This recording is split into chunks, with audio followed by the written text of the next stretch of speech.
Besti, apa sih kado ulang tahun paling buruk yang pernah kamu bayangin? Kado yang gak dibungkus rapi tapi justru ditemukan mengambang di sungai, tepat di hari kelahiranmu. Hari ini kita bakal bahas kisah tragis yang jadi mimpi buruk setiap orang.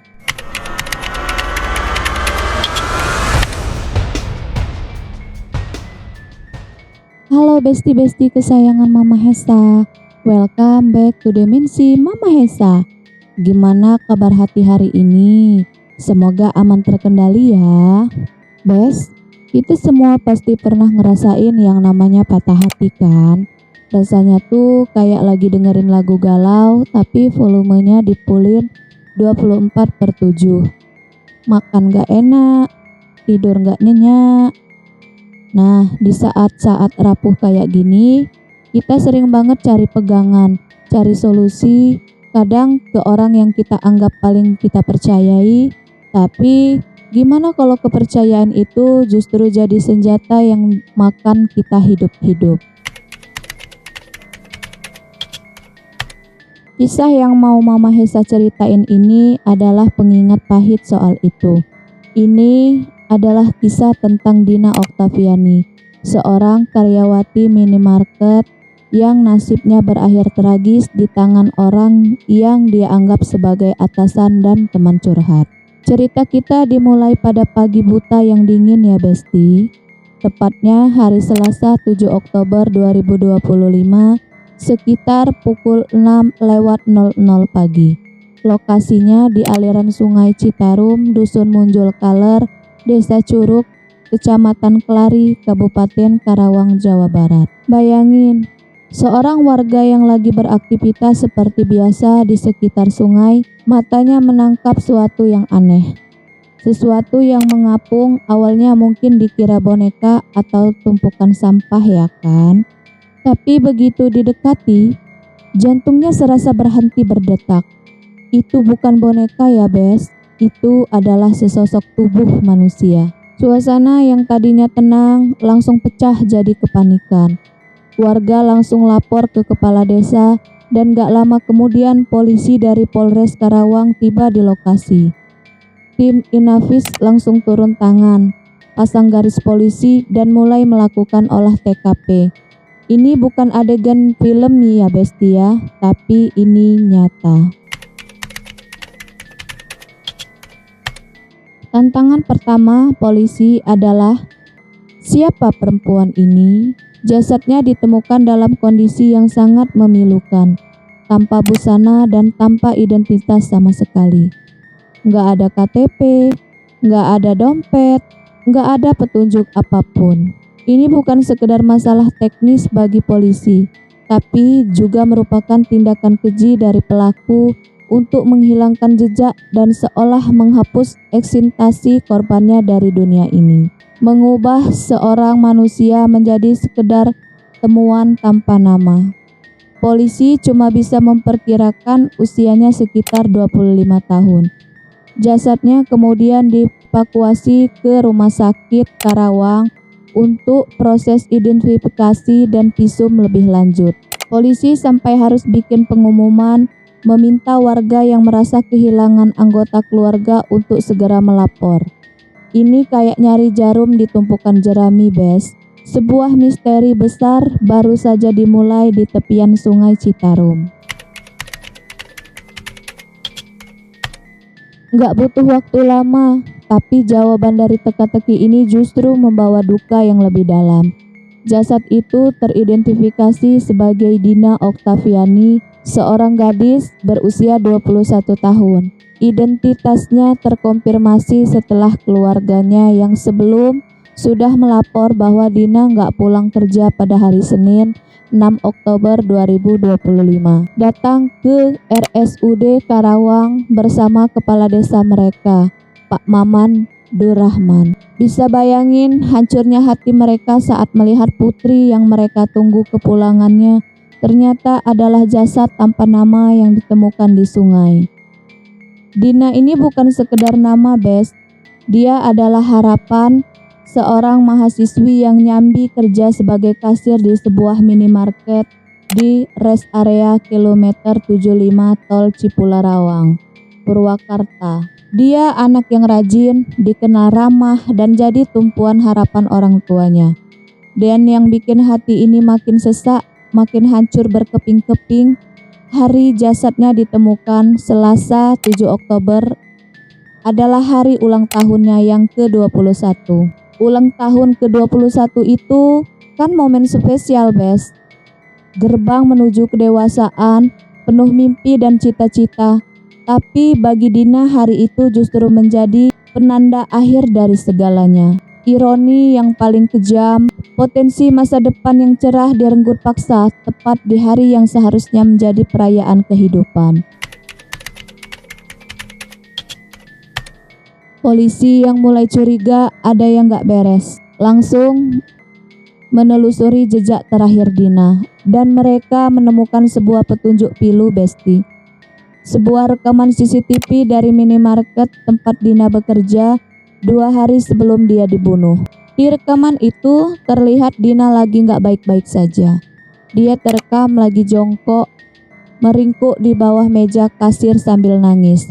Tangannya megang HP, sesekali ngelap air mata pakai tisu. Ini bukan nangis biasa, Bes. Ini tangisan orang yang lagi hancur hatinya karena masalah percintaan dengan mantan pacarnya. Patah hati itu kayak HP yang baterainya tinggal 1% ya, Besti. Rapuh banget, gampang mati dan butuh banget dicolok ke sumber yang benar. Salah colok bisa-bisa malah konslet dan rusak selamanya. Dan sayangnya, Dina salah colok. Dia mencurahkan isi hatinya ke orang yang salah. Dari curhatan Dina ke teman-temannya dan penyelidikan polisi, semua petunjuk mengarah ke satu orang, atasannya sendiri. Namanya yaitu Herianto, usia 27 tahun, kepala toko di minimarket tempat Dina bekerja. Di mata para tetangganya di Purwakarta, Herianto ini sosok yang biasa aja, cenderung pendiam, jarang kumpul, pulangnya selalu larut malam karena kerja di retail. Katanya sih, sosialnya lumayan baik, tapi ya itu, pendiam. Gak pernah bawa teman kerja ke rumah. Pokoknya profil bapak-bapak rumah tangga banget lah, apalagi dia juga sudah berkeluarga. Makanya warga kaget setengah mati pas tahu dia pelakunya. Ini yang paling mengerikan, Bes. Kejahatan terbesar seringkali bersembunyi di balik topeng normalitas. Pelakunya bukan monster dengan tanduk, tapi orang biasa yang kita temui sehari-hari yang menyembunyikan niat busuknya di balik senyum dan citra yang tenang. Dan disinilah topeng itu mulai terbuka ya, Bes. Jadi karena galau berat soal mantannya, Dina curhat ke Herianto. Dia percaya sama bosnya ini. Dia minta tolong dicarikan orang pintar biar bisa move on. Herianto melihat kesempatan dalam kesempitan, langsung mengiyakan. Dia menjebak Dina dengan modus ini. Mereka janjian ketemu di rumah Herianto di Kecamatan Cibatu, Purwakarta pada hari Minggu 5 Oktober 2025. Dina datang dengan harapan bakal diobati galaunya. Tapi di sana gak ada orang pintar, yang ada hanya niat jahat Herianto. Di rumah itulah Herianto mencekik dan membekap Dina sampai meninggal dunia. Dan kebiadabannya gak berhenti di situ saja. Setelah Dina gak bernyawa, pelaku melakukan pelecehan seksual terhadap jasadnya. Astagfirullah. Mama Hesa sampai merinding, Bes. Setelah melakukan aksi kejinya, Herianto membungkus jasad Dina dengan kardus, lalu membuangnya ke Sungai Citarum di dekat Jembatan Merah, Purwakarta. Dia pikir jejaknya bakal hilang ditelan arus sungai. Sekarang soal motif ya, Bes ya. Awalnya ada dugaan pelaku ini hilap karena masalah percintaan. Tapi pengakuan Herianto sendiri mengungkap sisi yang lebih dingin dan rencana. Dia mengaku terdesak kebutuhan ekonomi dan tergoda oleh barang-barang berharga yang dipakai Dina, seperti perhiasan, handphone, dan motornya. Jadi curhatan Dina yang tulus itu hanya dilihat sebagai pintu masuk bagi niat jahatnya untuk merampok. Ini bukan soal hilap, ini soal predator yang menunggu mangsanya lengah. Besti, Herianto berhasil ditangkap kurang dari 24 jam setelah jasad Dina ditemukan. Keadilan mungkin sedang berjalan, tapi itu nggak akan pernah bisa mengembalikan nyawa Dina. Kisah ini meninggalkan luka yang dalam dan pelajaran yang sangat pahit. Pelajaran tentang betapa bahayanya menaruh kepercayaan pada orang yang salah, terutama saat kita berada di titik terendah dalam hidup. Analogi sederhananya gini ya Bes ya. Saat kita lagi sakit, kita pasti cari dokter kan? Bukan dukun atau orang yang ngaku-ngaku bisa nyembuhin. Begitu juga dengan sakit hati, dokternya adalah keluarga, sahabat sejati, atau profesional seperti psikolog. Bukan orang yang menawarkan jalan pintas atau solusi aneh-aneh, karena seringkali niat mereka nggak tulus. Buat semua besti Mama Hesa di luar sana, terutama yang mungkin lagi ngerasa sendiri atau patah hati, please jangan pernah merasa kalian sendirian. Nggak apa-apa untuk nggak baik-baik aja, nggak apa-apa untuk minta tolong, tapi pilihlah dengan bijak kepada siapa kita minta tolong. Ceritalah ke orang yang benar-benar sayang sama kalian tanpa pamrih. Jangan biarkan kerapuhanmu dimanfaatkan oleh predator yang bersembunyi di balik topeng kebaikan. Mama Hesa pengen dengar pendapat kalian.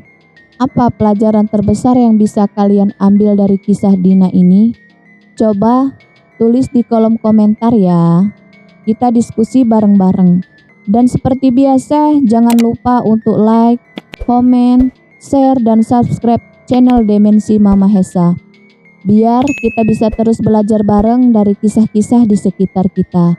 Jaga diri baik-baik ya Besti. Sampai jumpa di video selanjutnya. Bye-bye.